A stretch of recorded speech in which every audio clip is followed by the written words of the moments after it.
नमस्कार दोस्तों, एक बार फिर आप सभी का बहुत बहुत स्वागत है हमारे YouTube चैनल डॉक्टर धर्मेंद्र के त्रिपाठी में। दोस्तों, आज जो हमारा विषय है, टॉपिक है, वो है भारतीय कृषि को प्रभावित करने वाले कारक। भारतीय कृषि को प्रभावित करने वाले कारक। दोस्तों, कृषि को अंग्रेजी में एग्रीकल्चर कहते हैं।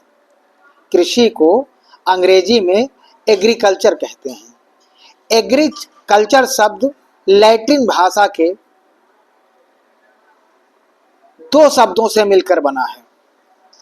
एग्रीकल्चर लैटिन भाषा के दो शब्दों से मिलकर बना है, एगर और कल्चर। एगर का अर्थ होता है मिट्टी। एगर का अर्थ होता है मिट्टी और कल्चर का अर्थ होता है मिट्टी की खेती। प्रसिद्ध कृषि वैज्ञानिक एम.एस. स्वामीनाथन, प्रसिद्ध कृषि वैज्ञानिक एम.एस. स्वामीनाथन महोदय को भारत में कृषि का जनक कहा जाता है। प्रसिद्ध कृषि वैज्ञानिक एम.एस. स्वामीनाथन जी को भारतीय कृषि का जनक कहा जाता है। स्वामीनाथन महोदय ने ही टिकाऊ कृषि स्वामीनाथन महोदय ने ही टिकाऊ कृषि के विकास को भी बढ़ावा दिया था। एम.एस. स्वामीनाथन महोदय ने टिकाऊ कृषि के विकास के लिए बढ़ावा दिया था, जिसे सदाबहार क्रांति के नाम से भी जाना जाता है। श्री एम.एस. स्वामीनाथन महोदय ने टिकाऊ कृषि के बारे में बढ़ावा दिया था, जिसे सदाबहार क्रांति के नाम से जाना जाता है।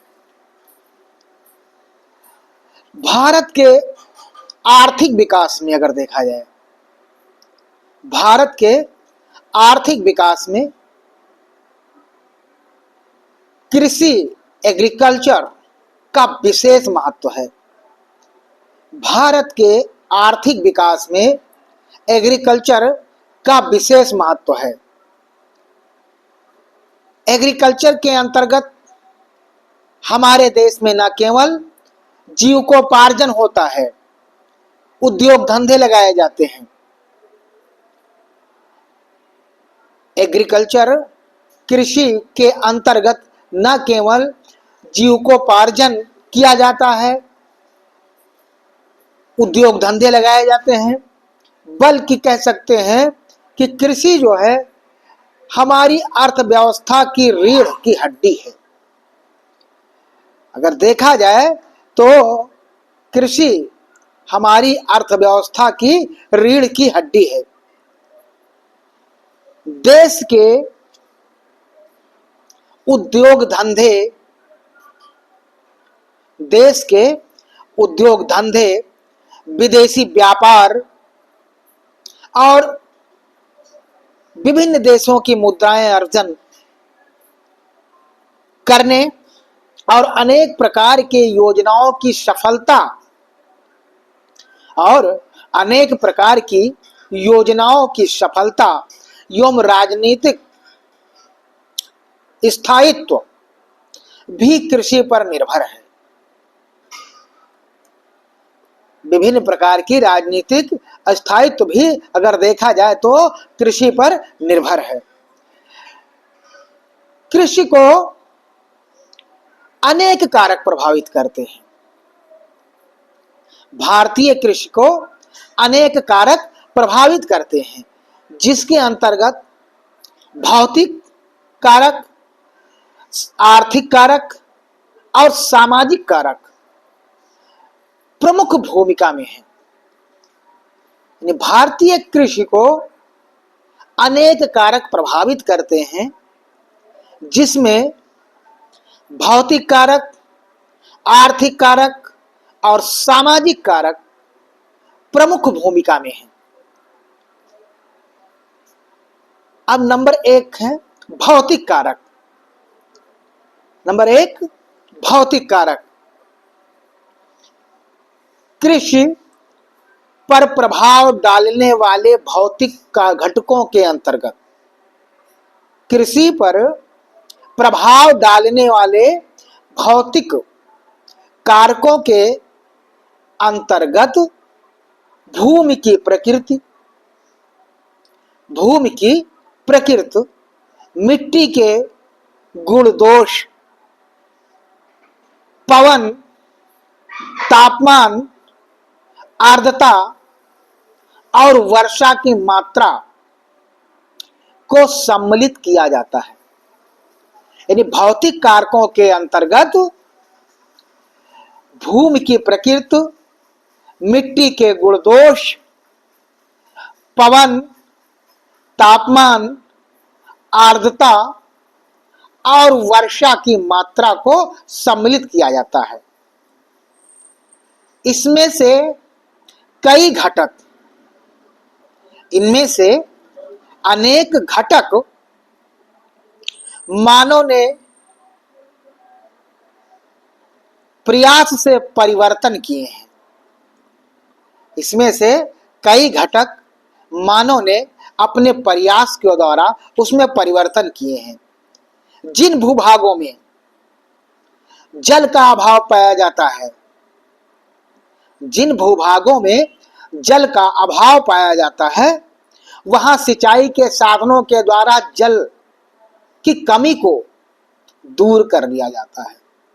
यानी जिन क्षेत्रों में जल का अभाव पाया जाता है, वहां जल की कमी को सिंचाई के साधनों के द्वारा उनकी कमी को पूरा किया जाता है।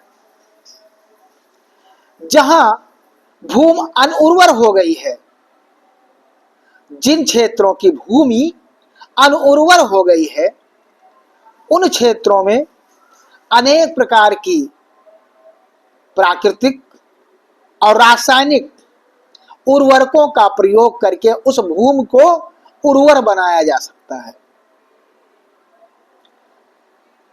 किंतु जिन क्षेत्रों में ऐसा संभव नहीं हो पाया है, किंतु जिन क्षेत्रों में ऐसा संभव नहीं हो पाया है, वहां उसने कृषि के स्वरूप को ही बदल दिया है। जिन क्षेत्रों में मानव ने ऐसा नहीं कर पाया है, वहां पर कृषि के स्वरूप को ही, कृषि के स्वरूप को ही बदल दिया है। जैसे अत्यधिक शीत प्रदेशों में शीघ्र पकने वाली फसलों का आविष्कार किया गया है। जैसे अत्यधिक शीत प्रदेशों में शीघ्र पकने वाली फसलों का आविष्कार किया गया है। अनेक क्षेत्रों में रोगों और कीड़ों से मुक्त बीजों का प्रयोग उत्तम फसलें प्राप्त की जा सकती है। भौतिक परिवर्तन घटक में, भौतिक कारकों में देखा जाए तो पहला कारक आता है जलवायु दशाएं। पहला कारक, महत्वपूर्ण कारक है भौतिक घटक का जलवायु दशाएं। कृषि कार्यों पर अगर देखा जाए तो जलवायु का व्यापक असर पड़ता है। फसलों को उनके विकास क्रम में लाने के लिए, उनकी रोपाई करने के लिए, उनको पकने के लिए, उनकी वृद्धि के लिए विभिन्न प्रकार की फसलों में तापमान की आवश्यकता होती है। एक निश्चित मात्रा में तापमान की आवश्यकता होती है। कृषि कार्यों पर सबसे अधिक प्रभाव तापमान और वर्षा का पड़ता है। कृषि कार्यों पर सबसे अधिक प्रभाव तापमान और वर्षा का पड़ता है। पौधों के बढ़ने के लिए निश्चित तापमान की आवश्यकता होती है। किसी भी क्षेत्र में, किसी भी देश में, किसी भी प्रदेश में, किसी भी भूभाग पर फसलों को पकने या बढ़ने के लिए तापमान की आवश्यकता होती है। उससे कम तापमान पर अंकुर निकलना संभव नहीं हो सकता है। यानी जिन फसलों के लिए एक तापमान निश्चित होता है कि हाँ, इस तापमान पर इस फसलों में अंकुर निकलेंगे, वृद्धि होगा, पकेंगे, उस तापमान की एक निश्चित मात्रा होती है कि हाँ, इस फसल के लिए इतना तापमान की आवश्यकता होती है। अगर उससे कम तापमान की प्राप्ति होती है तो निश्चित है कि वो फसल या वो पेड़ पौधे का विकास नहीं हो पाएगा। पौधे अगर देखा जाए तो ज्यादातर गर्मी में ही बढ़ते हैं, पौधे गर्मी में ही बढ़ते हैं। इसलिए ग्रीष्म ऋतु की आवश्यकता होती है। पौधे गर्मी में ही ज्यादा बढ़ते हैं, इसलिए ग्रीष्म ऋतु की आवश्यकता होती है। ऊंचे अक्षांशों में गर्म ऋतु छोटी होती है। ऊंचे अक्षांशों में गर्म ऋतु छोटी होती है, किंतु दिन की लंबाई अधिक होने से गर्मी की मात्रा पर्याप्त उपलब्ध हो जाती है। गर्मी की मात्रा जो है पर्याप्त रूप से उपलब्ध हो जाती है। निम्न अक्षांशों में जहां ठंडी ऋतु कठोर नहीं होती है, वहां वर्ष भर ही कृषि कार्य चलता रहता है। वहां वर्ष भर कृषि कार्य चलता रहता है। फसलों के उत्पादन पर अगर देखा जाए तो वर्षा का विशेष प्रभाव पड़ता है। ऊंचे अक्षांशों में गर्मियां अधिक कठोर नहीं होती।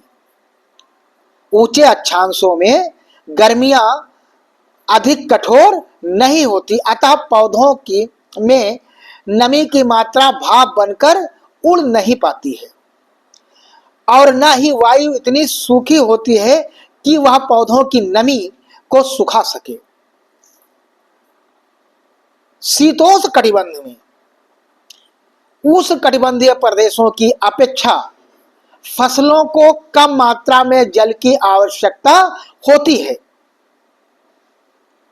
साधारणतः शीतोष्ण प्रदेशों में फसलों के लिए कम से कम 25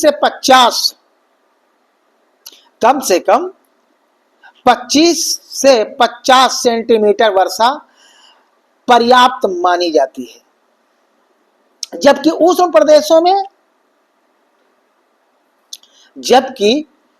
प्रदेशों में 70 से 100 सेंटीमीटर वर्षा अनिवार्य होती है। इससे कम मात्रा मिलने पर सिंचाई करना आवश्यक हो जाता है। अगर इससे कम वर्षा की मात्रा प्राप्त हो रही है तो फसलों का विकास उस गति से नहीं हो पाएगा, तो हमें सिंचाई की आवश्यकता पड़ती है। अमेरिका तथा रूस में ग्रीष्म ऋतु में बर्फ पिघलने पर अमेरिका तथा रूस में ग्रीष्म ऋतु में बर्फ पिघलने पर आवश्यक नमी मिल जाती है, जो खेती के लिए पर्याप्त होती है। तो पहला हो गया भौतिक घटक में जलवायु दशाएं। दूसरा है भूमि की प्रकृति।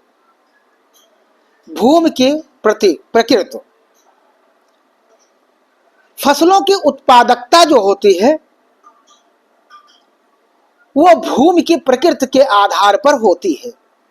किस भूमि में किस प्रकार की फसल का उत्पादन किया जाए, ये फसलों के प्रकृति के आधार पर ही बताया जा सकता है। खेती सामान्यतः उन्हीं भूभागों पर की जाती है जहां हल चलाने के लिए समतल भूमि उपलब्ध हो। खेती उन क्षेत्रों में विशेष रूप से किया जाता है जहां हल चलाने के लिए समतल भूमि पर्याप्त मात्रा में मिलती हो। ऐसे भागों में यंत्रों का उपयोग किया जा सकता है तथा फसलों को ढोने के लिए सुविधाएं पर्याप्त मात्रा में उपलब्ध हो जाती हैं।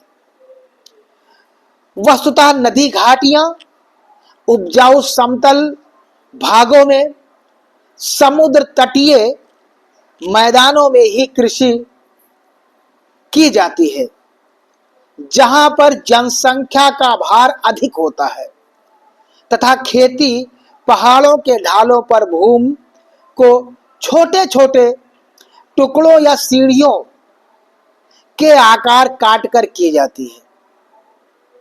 अधिक से अधिक 45 डिग्री के ढालों पर सफलतापूर्वक खेती का कार्य संपन्न किया जाता है।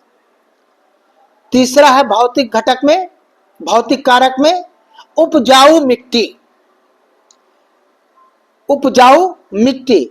हम सभी जानते हैं कि फसलों को अधिक उत्पादकता के लिए मिट्टी में उर्वरापन होना नितांत आवश्यक है।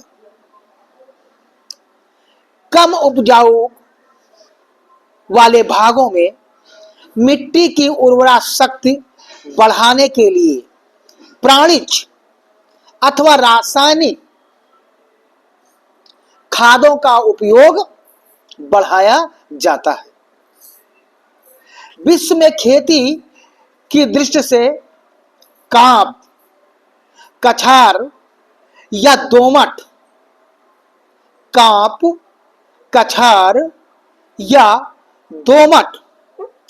मिट्टियां सबसे अच्छी मानी गई हैं। बलुई, नमकीन या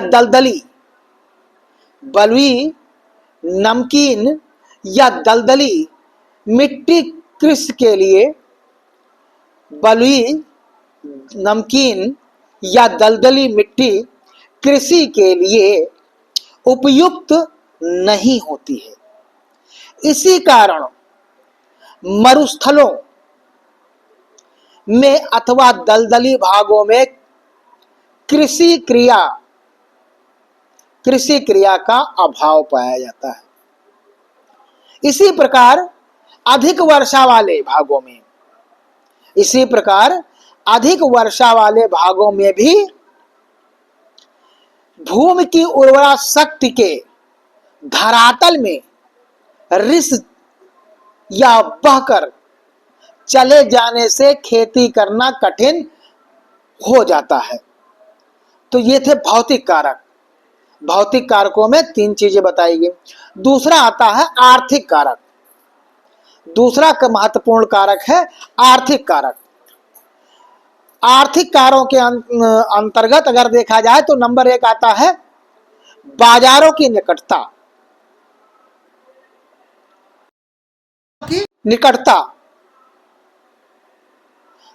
उत्पादित खाद्यान्न को या उत्पादित वस्तु को उपभोग के केंद्रों तक भेजने के लिए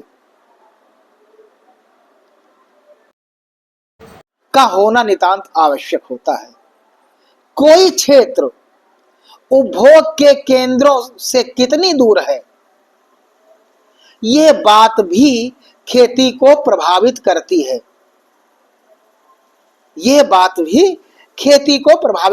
है। साग सब्जियां, शीघ्र नष्ट होने वाले फल सामान्यतः घनी जनसंख्या के क्षेत्रों के निकट ही पैदा किए जाते हैं।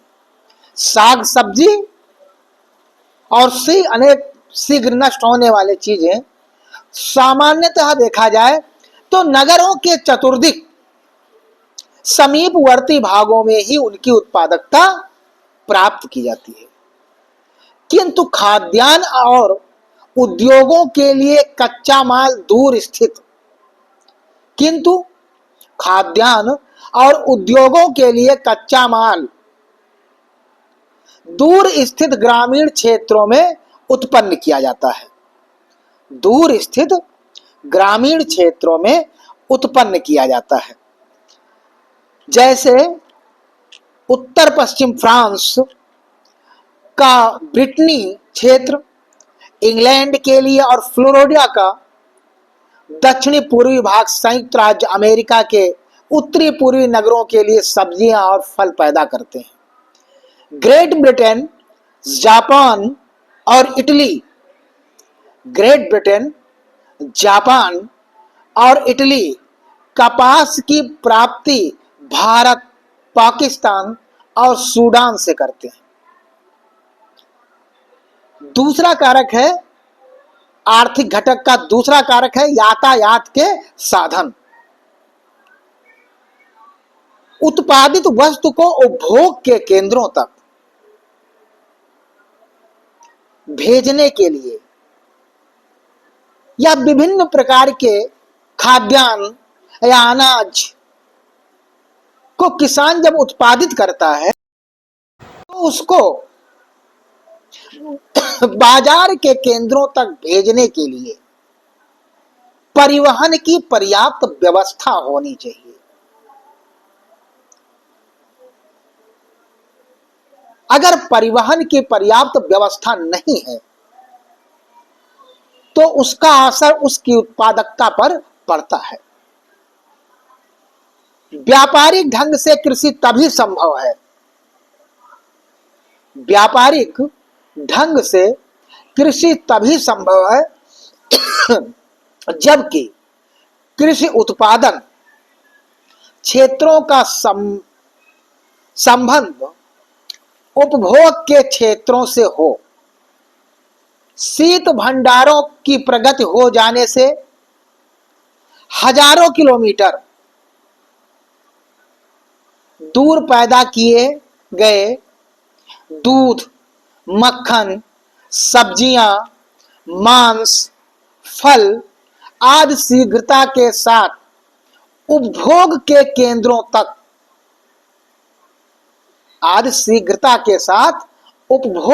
केंद्रों तक पहुंचाया जाता है। यातायात की प्रगति होने से ही क्षेत्र में यातायात का प्रगति होने से ही क्षेत्र विशेष में फसलों का विशिष्टीकरण संभव हो सका है। भूमध्य सागरीय प्रदेशों में रसदार तथा सूखे फल भूमध्य सागरीय प्रदेशों में रसदार तथा सूखे फल, ऑस्ट्रेलिया में मक्खन तथा दूध और कनाडा एवं संयुक्त राज्य अमेरिका में फलों का उत्पादन इसका प्रमुख उदाहरण है। तीसरा, श्रमिक पूर्ति यानी आर्थिक घटक में पहला बाजार की निकटता, दूसरा यातायात के साधन और तीसरा श्रमिक पूर्ति। कृषि कार्यों को संपादित करने के लिए, कृषि उद्योग को चलाने के लिए हमें श्रमिकों की पर्याप्त आवश्यकता होती है। कृषि कार्यों को या कृषि उद्योग करने के लिए हमें श्रमिकों की आवश्यकता होती है और साथ ही साथ निपुण श्रमिकों की आवश्यकता होती है।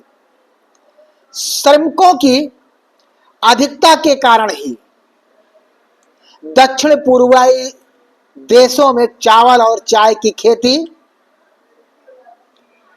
तथा ओशिनिया के द्वीपों में गन्ना और नारियल की खेती, जहां मानव श्रम अधिक महंगा है, वहां यंत्रों के माध्यम से, जिन क्षेत्रों में, जिन देशों में मानव श्रम अधिक महंगा है, वहां अनेक प्रकार के यंत्रों के माध्यम से खेती की जाती है। विशेष रूप से अगर देखा जाए रूस, कनाडा, ऑस्ट्रेलिया, संयुक्त राज्य अमेरिका आदि में। अगला है पूंजी की उपलब्धता।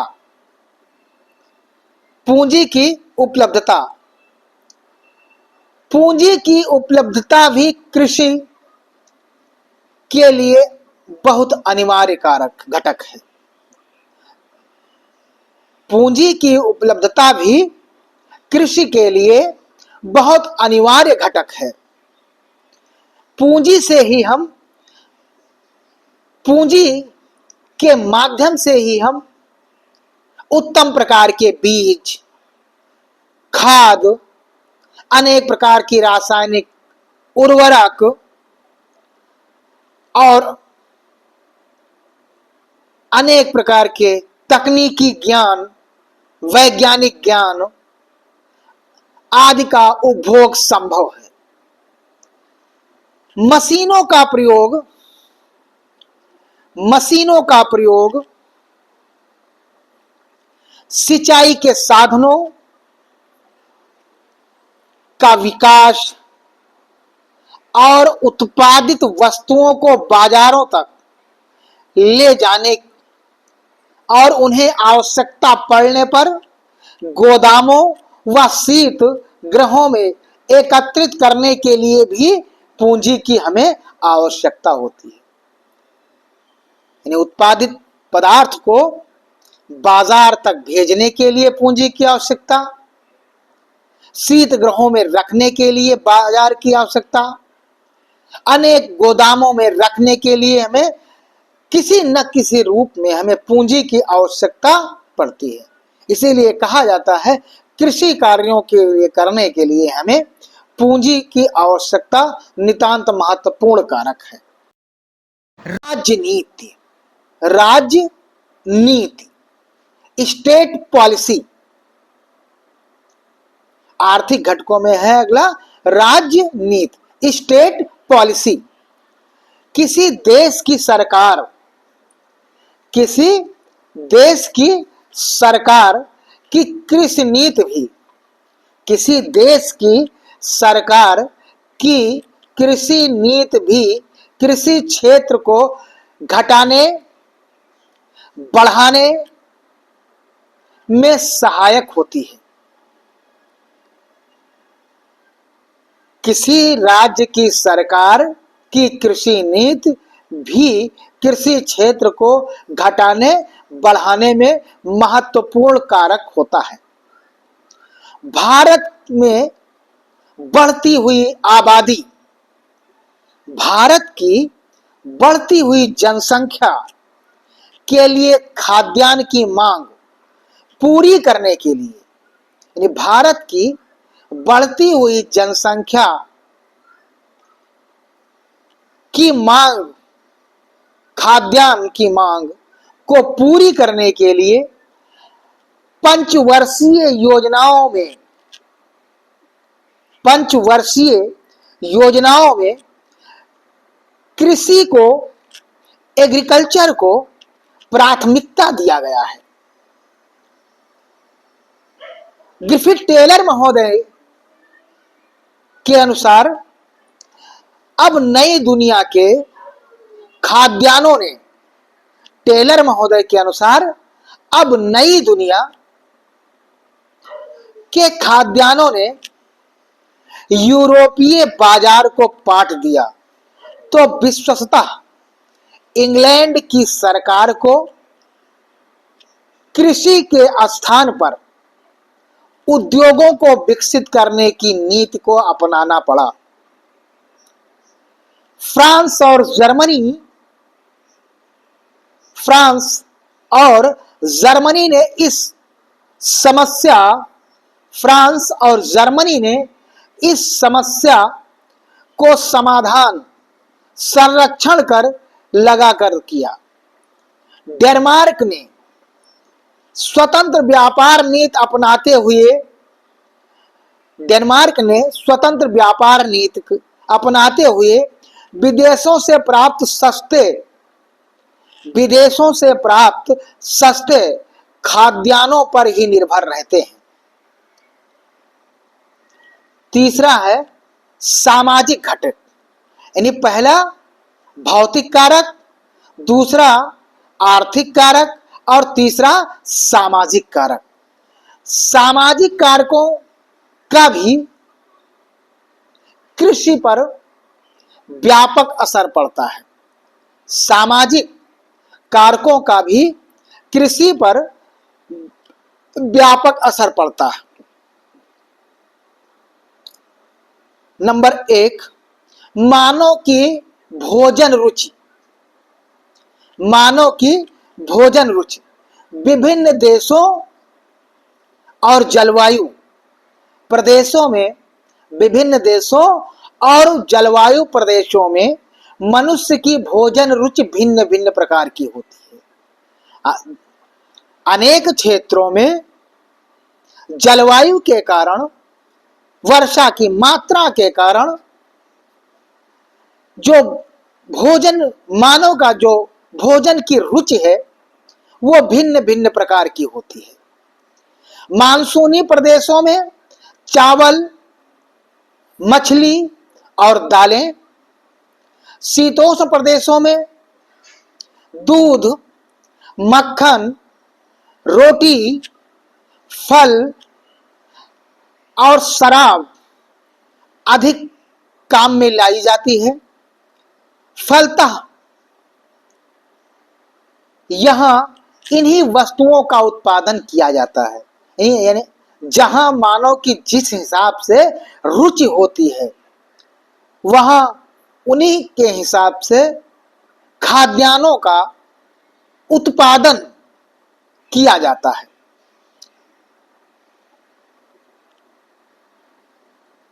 चीन में तो चावल भोजन का मुख्य अनाज है। चीन में चावल भोजन का प्रमुख अनाज है, जबकि भारत में, भारत के दक्षिण के पठार के निवासियों का मुख्य खाद्यान्न ज्वार, बाजरा व sorghum। भारत में दक्षिण के पठार के निवासियों का मुख्य खाद्यान्न ज्वार, बाजरा और sorghum, और उत्तरी भारत का गेहूं है। फ्रांसीसी कृषक जहां भी भूमि मिल जाती है, फ्रांसीसी कृषक को जहां भी भूमि मिल जाती है वहां अन्य अनाजों की अपेक्षा गेहूं ही बोना वो पसंद करते हैं। भूमध्य सागरीय प्रदेशों में अंगूरों की अधिकता के कारण ही शराब, भूमध्य सागरीय प्रदेशों में अंगूरों की अधिकता के कारण यहां शराब पीने का रिवाज प्रचलित हुआ है। चीन और जापान में बौद्ध धर्मावलंबियों, चीन और जापान में बौद्ध धर्मावलंबियों द्वारा मांस खाना वर्जित है, अतः वहां मछलियां अधिक खाई जाती हैं।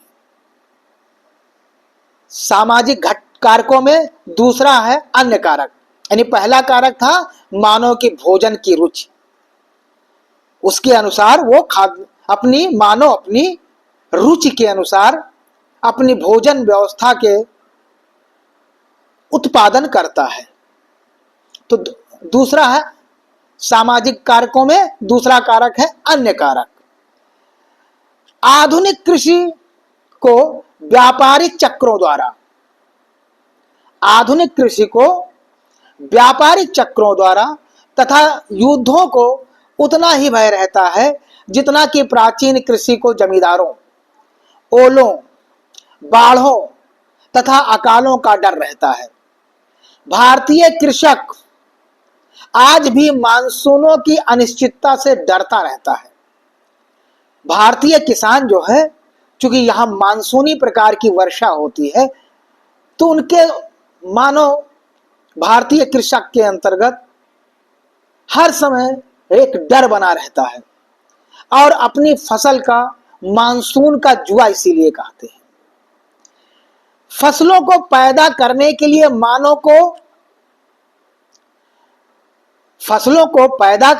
लिए मानव को एक स्थान पर टिककर रहना पड़ता है।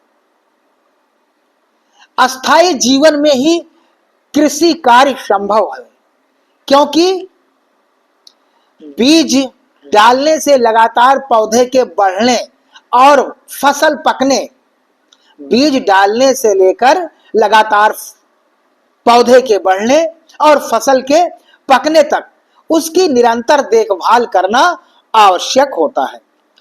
चरवाहे, लकड़हारे, शिकारी और मछुआरे इस कार्य में पूरा योगदान नहीं दे सकते। अधिकांश पौधे जंगली पौधों का ही रूप होते हैं। अधिकांश पौधे जंगली पौधे का रूप होते हैं। विशेष चयन और वैज्ञानिक अनुसंधान से ही फसलों की नस्लें सुधारी जाती हैं। कृषि उत्पादन या उत्पादकता को बढ़ाने के लिए सरकार द्वारा जो प्रयत्न किए जा रहे हैं, उनको अगर देखा जाए तो वो इस प्रकार से हैं। कृषि की उत्पादन या उत्पादकता को बढ़ाने के लिए सरकारों द्वारा अनेक प्रकार के कार्यक्रम चलाए जा रहे हैं। उन कार्यक्रमों को अगर देखा जाए तो वो इस प्रकार से हैं। नंबर 1 है राष्ट्रीय बीज निगम व फार्मों की स्थापना। राष्ट्रीय बीज निगम व फार्मों की स्थापना। नंबर 2 रासायनिक खाद इकाइयों की स्थापना। नंबर 2 रासायनिक खाद इकाइयों की स्थापना। नंबर 3 सिंचाई सुविधाओं का विस्तार। नंबर 3 सिंचाई सुविधाओं का विस्तार। नंबर 4 फसलों को कीटाणुओं और रोगों से बचाना। नंबर 4 फसलों को कीटाणुओं व रोगों से बचाना। नंबर 5 चकबंदी। नंबर 6 प्रशिक्षण। नंबर 7 कृषि लागत एवं मूल्य आयोग की स्थापना। नंबर 8 ग्रामीण बैंकिंग सुविधाओं का विस्तार। नंबर 8 ग्रामीण बैंकिंग सुविधाओं का विस्तार। नंबर 9 सहकारी कृषि को बढ़ावा। नंबर 9 सहकारी कृषि को बढ़ावा। नंबर 10 नियमित बाजारों की स्थापना। नियमित बाजारों की स्थापना। नंबर 11 जोतों के आकार को छोटे होने से रोकने के लिए कानून। नंबर 11 है जोतों के आकार को छोटे होने से रोकने के लिए कानून। नंबर 12 कृषि अनुसंधान एवं विकास। ये 12 प्रकार के कार्य हैं जो भारत सरकार द्वारा और भारत की राज्य सरकारों के द्वारा कृषि के उत्पादन और उत्पादकता को बढ़ाने के लिए सरकार ने इनकी स्थापना किया है, जिससे अधिकतम खाद्यान्नों का उत्पादन हो सके। दोस्तों, उम्मीद है कि ये वीडियो के माध्यम से आपको सभी को जानकारी, कृषि से संबंधित जानकारी प्राप्त होगी। मिलते हैं एक नए विषय के साथ, तब तक के लिए नमस्कार।